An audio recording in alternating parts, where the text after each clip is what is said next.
Welcome to HorrorBabble. The HorrorBabble Spotlight continues today with Dreambreaker by Nicholas Montelongo. Nicholas is an author from Utah in the United States who, as well as being a columnist for the Horror Drive-In, is currently working on a fantasy novel. Further details can be found in the video description below. In the story, we learn of a lonely painter's obsession with his strange and beguiling subject. But who is she, really? We hope you enjoy this one.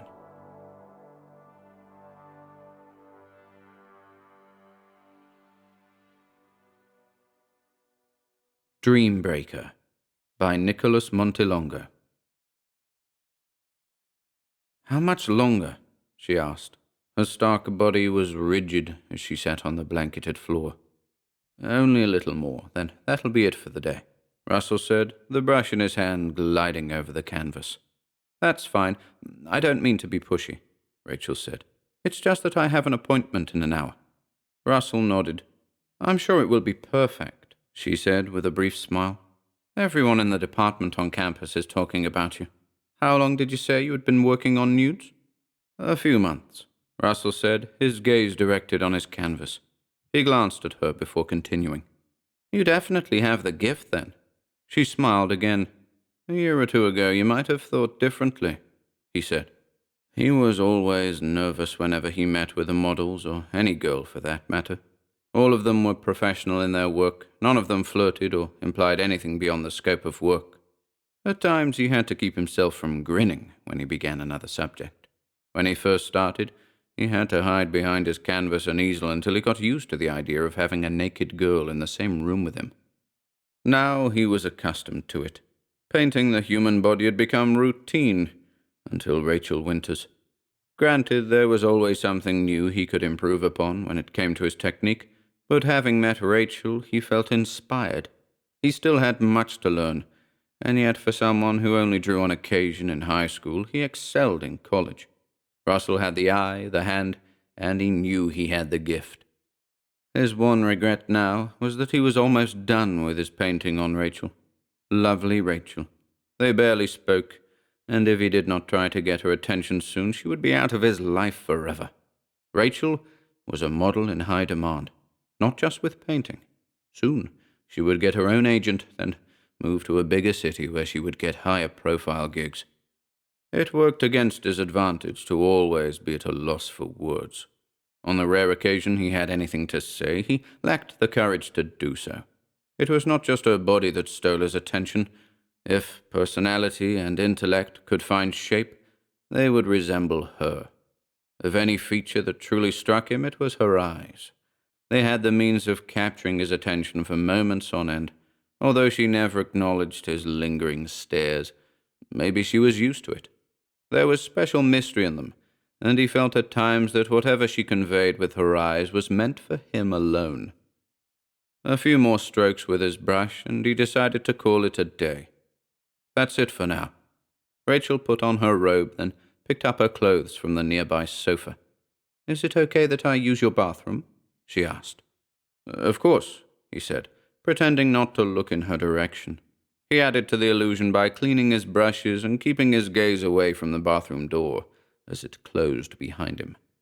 He was lucky to arrange their sessions at his apartment. It was cheap on transportation for his part. Although the money from his parents came in generous amounts, one could only spread it so far with rent, utilities, school, and lately his painting sessions. Soon enough, his teachers would have him focus on other subjects besides nudes, and Rachel would be a memory. He had to think of something to engage her. She came out of the bathroom, fully clothed. "Thanks a bunch." Russell nodded, returning the smile, and said the first thing that came into his head. "The painting is coming along fine." "Great. When can I see it?" she said. "The last day," he said. He did not want to sound dramatic, although it came out that way. "But it won't be too long now." "Good," Rachel said as she gathered her things together. "I like working with you, Russ. You're nice." "Yeah?" He did not want to sound too excited, but a few positive words from her could give him a boost that would last for days. "You're not an ass like some of the guys on campus." Rachel continued when she had her purse and robe in her arms. You know Jeremy Walters? He is such a prick. He was coming on to me while I was posing. What a sleazy pig. You're telling me? Russell nodded in agreement. Just stay away from him. He's a real creep. I will, Rachel said, walking to the door. I just wanted to say thanks. See you later. Russell let her leave without another word. Flirting was out, just like it should be. It was only right. Rachel was not the kind of person who messed around, although she could if she wanted to. No, it only meant now that he would have to be more tactful than Jeremy Walters, and good tact depended on timing. The next time she came, he focused a little more on the light and shadow contrast between her and the room, which would give her more definition. He tried to keep the environment of the apartment as comfortable as possible for her as he worked. As usual, he laid out blankets for her to sit on while posing. The heat was set to a moderate temperature so that she would not feel any chills. Most of the time they did not speak as they worked. Russell was confident with his skill as a painter. However, he would not allow for any distractions.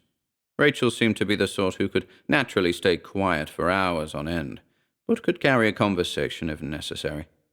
Russell did not notice the temperature of the room when he worked.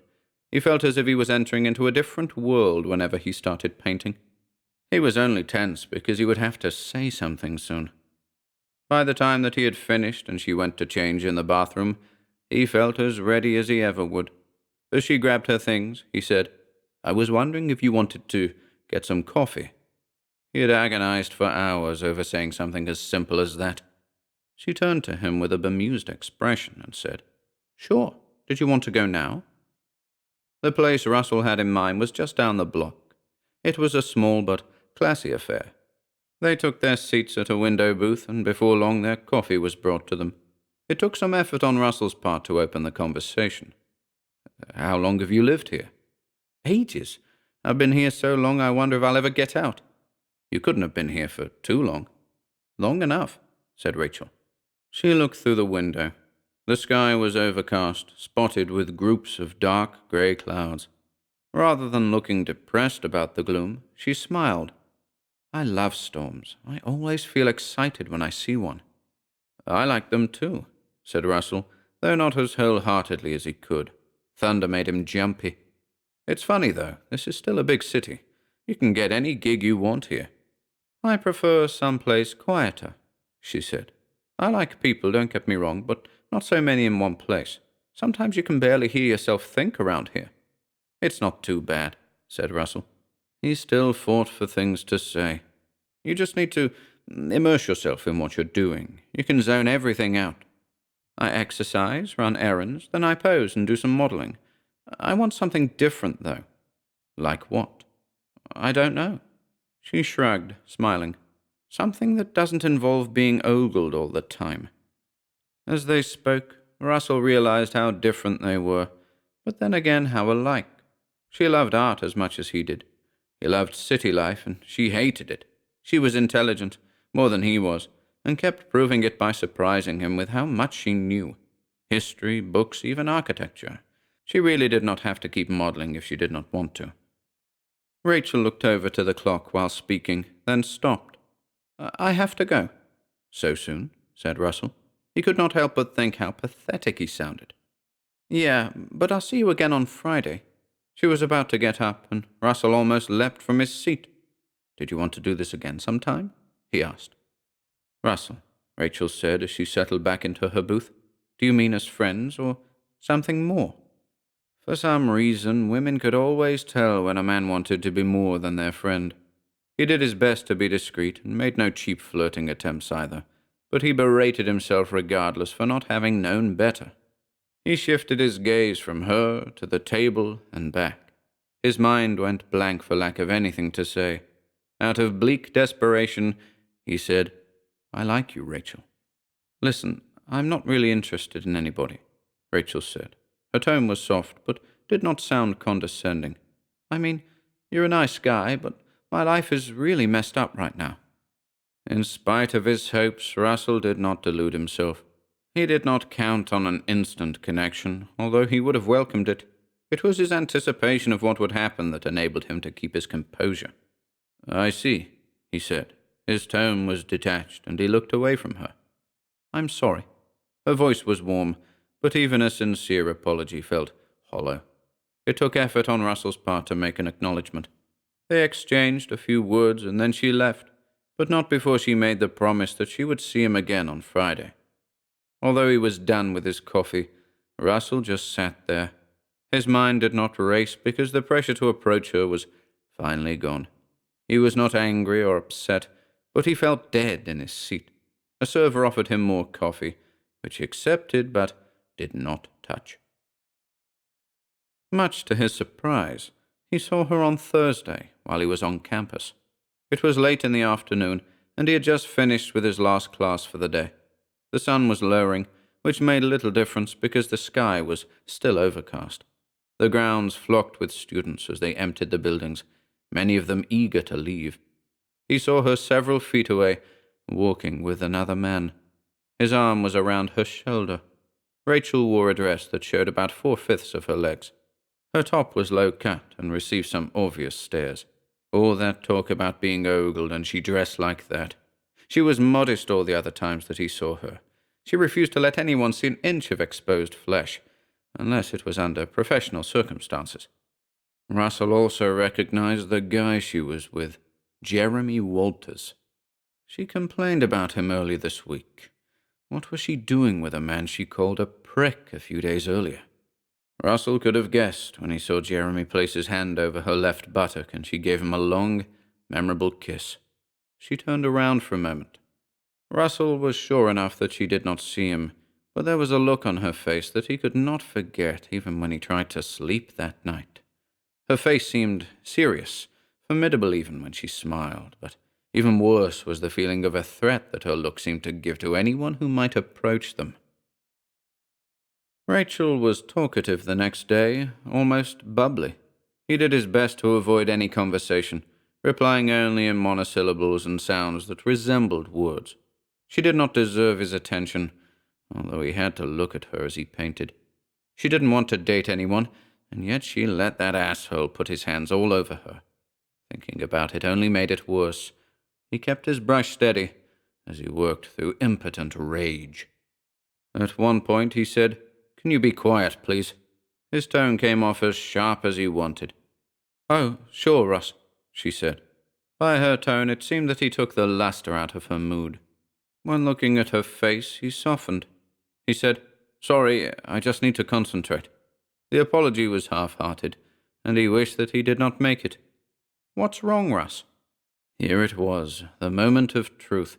He could vent all his frustration now that she asked for it.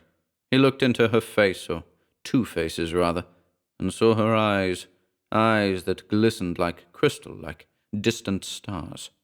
He suspected that she could read what was written all over his face, but she had to make things worse by making him recite his pains. "Nothing," he said. At least she would be denied this pleasure. The painting was finished, and the most beautiful girl he had ever seen moved on to other work. It was his best piece on the human body yet. He refused to let anyone see it, besides the professor, who needed to examine it to give him his grade. The professor was astonished, and his profuse compliments did not faze Russell. No words could console the emptiness he felt. From then on, he kept the painting covered. It was his alone.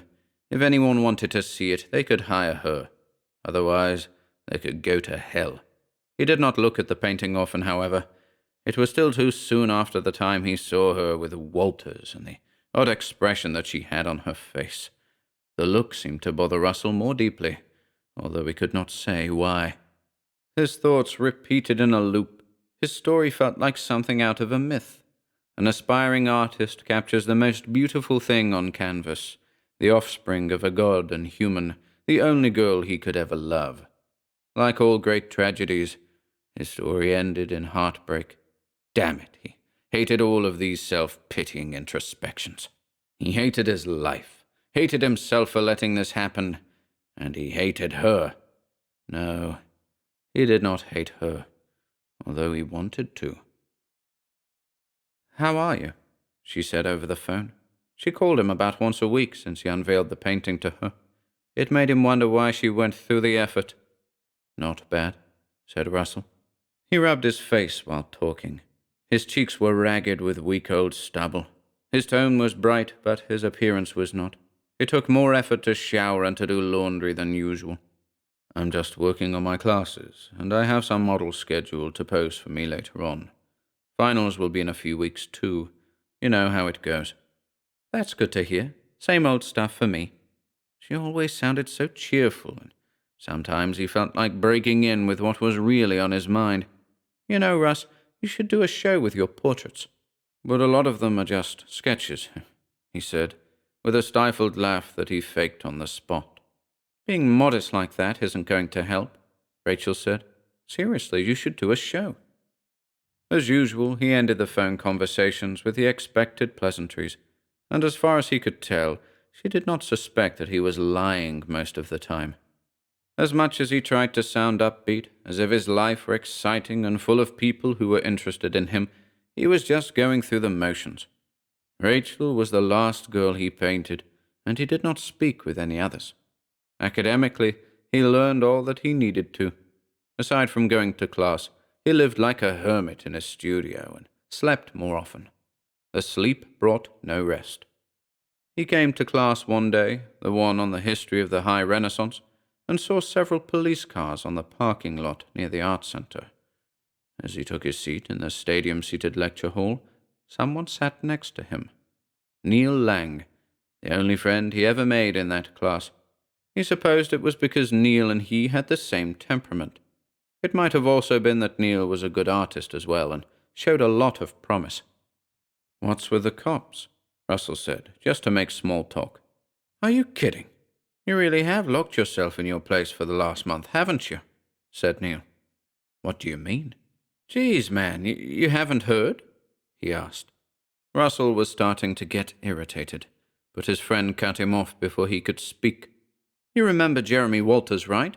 He's that one dick you mentioned that criticized some of your landscapes the last semester." Yeah, I remember," said Russell. An itch of suspense welled up inside, but he did his best to keep cool. "Guy's been missing for 5 weeks now," said Neil, who seemed interested enough in the topic, but not as invested in it as Russell was rapidly becoming. At first the teachers just wrote him off as another moron who was pissing away a semester's tuition, but then his parents called the faculty. They've been trying to get a hold of him for days. The cops are starting to ask questions. Took long enough, huh? Yeah. 5 weeks ago, he saw Walters with Rachel. It came as a surprise that the cops did not question him, considering that he took several classes with Walters, but then again he was one out of many students who did. Days passed, and he lost sleep over the disappearance. It was a strange coincidence. Not that he cared much for Walters, but this was getting serious. For all he knew, the guy could be dead. The instant he thought that, he felt an inch of regret, because he suspected that she would actually kill somebody. She really could have been the last person he was with, and that made her a suspect to something. If she really killed him, it could have been out of self-defense. Maybe Walters was a date rapist, and she killed him for trying something and hid his body. This was all crazy. He went from thinking she was a slut to a killer in half a second. It was unfair to her to think that way. Then again, he remembered that look on her face that kept bothering him during that day. He could not even put his impressions into words about what that look conveyed. It was just an expression, not admissible evidence in a trial. These thoughts hounded him for the rest of the week, until he saw her with a different guy. Just like before, he was walking through the campus when he saw them. Now, she was with some Latino. He felt the urge to approach her, but it made no sense to ask her out of the blue. If anything, she would deny whatever he said. There was no proof of anything, and doubt about his own musings flooded his thoughts. The only solution would be to follow them. To think of doing that tugged at his conscience.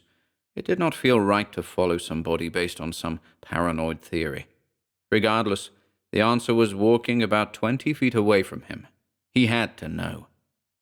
He followed them from a distance.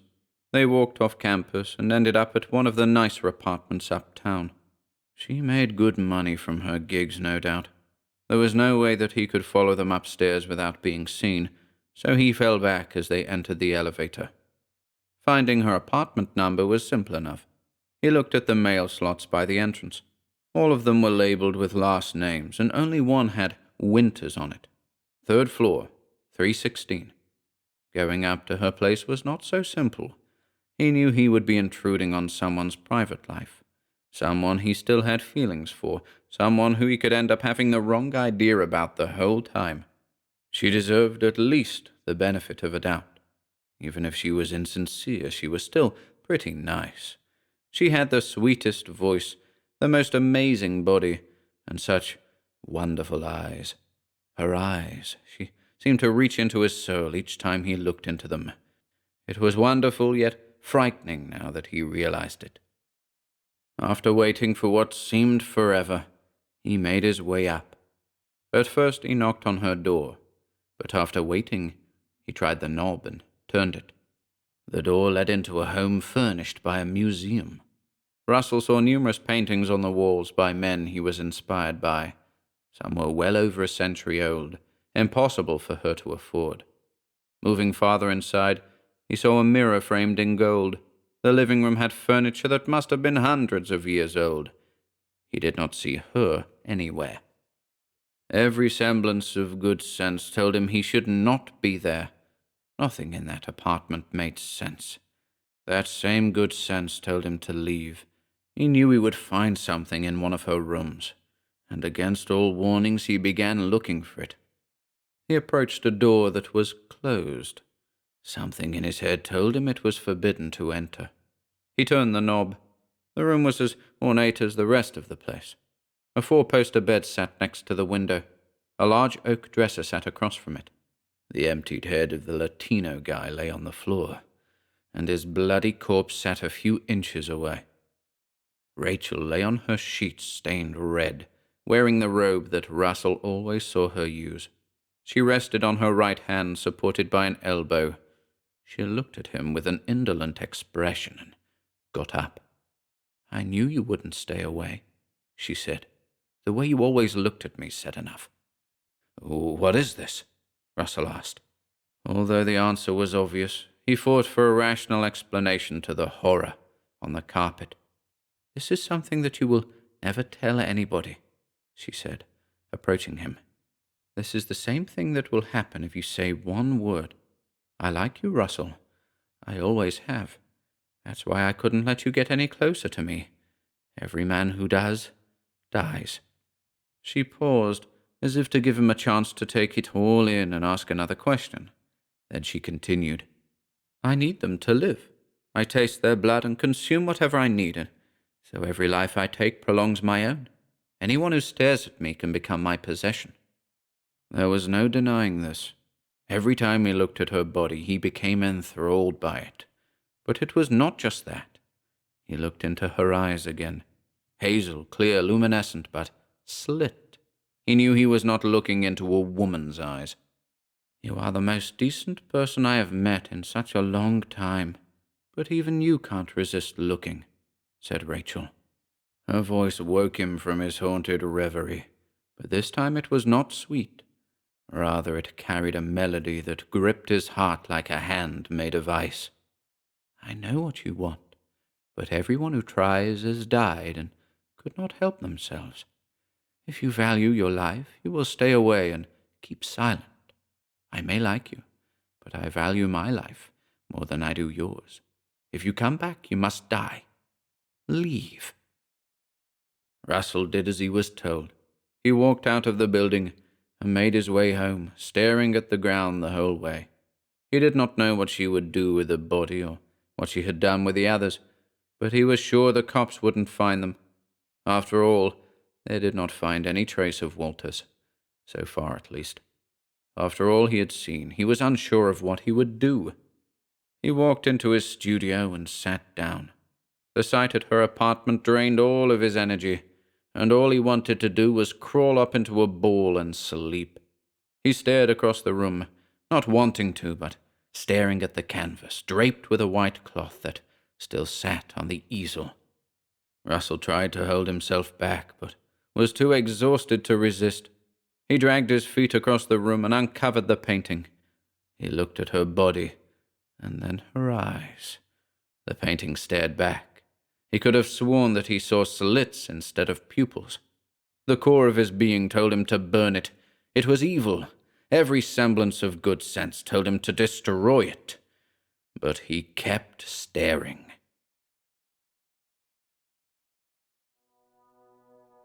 You have been listening to Dreambreaker by Nicholas Montelongo. Be sure to join us again tomorrow, Wednesday 24th, for the week's third Spotlight offering. And until then,